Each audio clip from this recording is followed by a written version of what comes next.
और मथुरा ने अपने आप को धन्य समझा था भगवान को पाकर।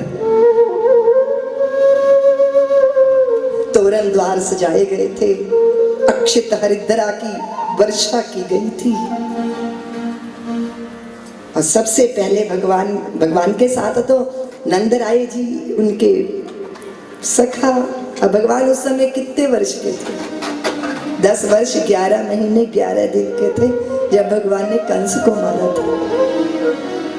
तो कोई 10 वर्ष का सखा, कोई 7 वर्ष का सखा, कोई 5 वर्ष का सखा। और सबसे पहले रजक क्या है? धोबी। वो सबसे पहले उसके सेवक जो है बहुत सारे वस्त्र लिए हुए थे, स्वर्ण अस्थियों पे वस्त्र रंग के टांगे हुए थे, कमर में सोने चांदी के सिक्कों की थैलियां। एक तो कंस का धोबी है, इसकी गर्मी थी, कुछ पैसे की भी गर्मी थी। तो बीचों बीच सड़क में सीना तान के रजक, बड़ी बड़ी मूछें और जो है चांदी के निष्क पहने हुए, छम छम करता हुआ, बड़े बड़े सेठ उसके लिए रास्ता छोड़ रहे हैं। भगवान उसके सामने जाके खड़े हो गए, कहा मामा जी हम रिश्ते में आपके भांजे हैं, गांव में से ऐसे उठ के चले आए और यहाँ देखा बड़ा वैभवशाली नगर है, तो इस नगर के अनुरूप ही हमारे वस्त्र होने चाहिए, तो कृपया हमें अपने वस्त्र भेंट कर दीजिए। तो धोबी कहता है गांव के गंवारों, जिंदगी में पहली बार राजा के वस्त्र देखे और देखते ही पहनने का लालच पैदा हो गया। अब भगवान को ब्रज में आज तक तो ऐसा कभी किसी ने उत्तर दिया नहीं। सखाओं को बड़ा बुरा लगा, लकुटों पर मुट्ठ कस गए उनके।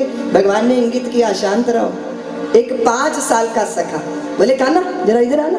कान्हा झुके, कान किया उधर, मुख में वो बोला दिखा दो इसे पूतना वाले हाथ, बाद में जो होगा मैं संभाल दूंगा। देखते ही भगवान ने कराघात किया, एक धोबी का शीश धड़ से अलग दूर जाकर गिरा, रक्त का फुहारा देखकर सेवकों ने देखा स्वामी की दुर्दशा, तो वस्त्र वहीं छोड़े और वो सोने सिक्के के थैलियां वहीं छोड़ी। यत्र तत्र जैसे गधे के सिर से सींग गायब हो जाते हैं ना, ऐसे गायब हो गए। भगवान ने अपने सखाओं से कहा सब लोग वस्त्र पहनो। अब ऊपर के नीचे, नीचे के ऊपर, छोटे छोटे सखा, भारी भरकम राजाओं के वस्त्र। अब बीथियों पर झाड़ू देने की जरूरत ही नहीं, वस्त्र ही झाड़ू देते जा रहे हैं। आगे चलकर मिले एक गुणक नाम के दर्जी, उन्होंने भगवान के वस्त्र भगवान के अनुरूप किए। आगे सुदामा भगवान को फूलों से श्रृंगारित करते हैं। और एक मिली प्रभु को, कौन? कुबड़ी, क्या बोलते हो तुम? कुब्जा नाम था, सैरंधरी अंगराग लेकर जा रही थी। तो उसको भगवान ने कहा सुंदरी। उसने कहा मुझे कोई सुंदरी कह रहा है? आज तक तो लोग कुबड़ी कह के, कुब्जा कह के मेरा अपमान करते थे, उपालंब होता था, व्यंग होता था। इस वाणी में व्यंग नहीं, उपालंब नहीं, प्रेम है, स्नेह है, मनुहार है, प्रेम है, निमंत्रण है। मुझे किसने सुंदरी कहा? भगवान ने कहा सुंदरी किसकी हो, कौन हो, कहाँ जा रही हो?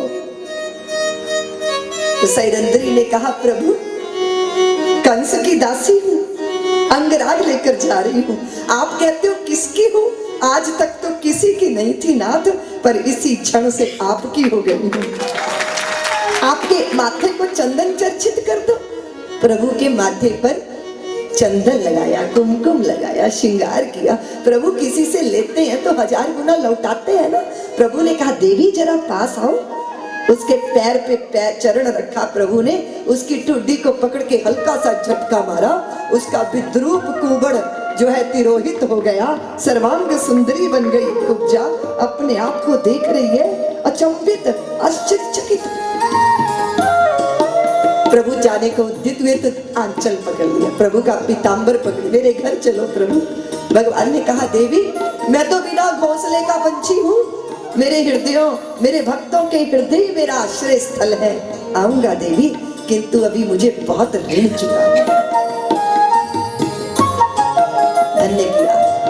और सारे मथुरा वालों के हृदय में अगर कोई बसा है तो कौन बसे हैं? नंद किशोर। गवाक्षों में खड़ी हुई देवियां जो है ना, ईर्ष्या कर रही हैं कुब्जा के भाग्य पर। कदाचित हम कुल की कुलीन ना होती, हम भी दासी होती तो मार्ग में जाके प्रभु का मार्ग रोक लेते। फिर भगवान जो है रंगशाला में गए, धनुष उठाया, भंग कर दिया उस धनुष को, और उधर कंस के सिंहासन का छत्र भी टूट के नीचे गिर गया। हाहाकार मच गया उसके हृदय में, क्योंकि धनुष यज्ञ से पहले धनुष भंग हो जाए ये तो जजमान का सर्वनाश है। आज की रात और नंद बाबा की सन्निधि में, और फिर हुआ ये कि अगले दिन मल्ल, तोशल और चाणूर और मुष्टिक, ये कौन थे? मल्ल। इन मल्लों से जो है वो भगवान का मुकाबला। और यहाँ पे क्या हो रहा था कि कुबलिया पीड़ हाथी को शराब पिला के मदोन्मत्त किया गया था। इन सब को का कल्याण करते हुए भगवान कंस के सामने जाकर खड़े हो गए थे, और कंस को लगा था कि श्याम सुंदर मेरे भीतर प्रवेश कर गए, तो वो स्वयं को नोचने लगा। तो भगवान को लगा कि अरे ये तो खुद ही मर जाएगा, और जैसे ही पाद प्रहार किया तैसे ही उसकी प्राण ज्योति प्रभु के चरणों में समा गई, और देवताओं ने पुष्प वृष्टि की, चारों तरफ जय जयकार होने लगी। भगवान ने कंस का मुकुट उठा के उग्रसेन जी के मस्तक पर धारण करा दिया। सारी मथुरा धन्य हो गई और प्रभु की जय जयकार होने लगी। और यहाँ हमारा निवेदन है भगवान से कि प्रभु ये देह भी एक मधुपुरी है, मथुरा, यहाँ भी कंस का ही राज है, अहंकार का राज। आइए इस मधुपुरी में आइए और अभिमान के कंस का मर्दन कर दीजिए, और मधुपुर के सिंहासन पर आकर स्वयं विराजमान हो जाए। कौन पार करेगा? भगवान ही पार करेगा। इसलिए जरा हमारे यहाँ जब हम लोग कथा करते हैं ना, तो भगवान का जन्मोत्सव मनाते हैं और कंस का मरणोत्सव भी मनाते हैं।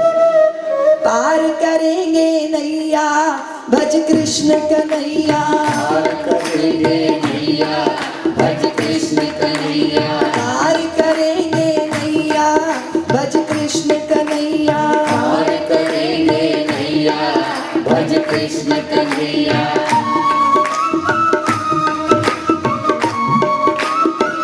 बोलिए कंस मर्दन भगवान की।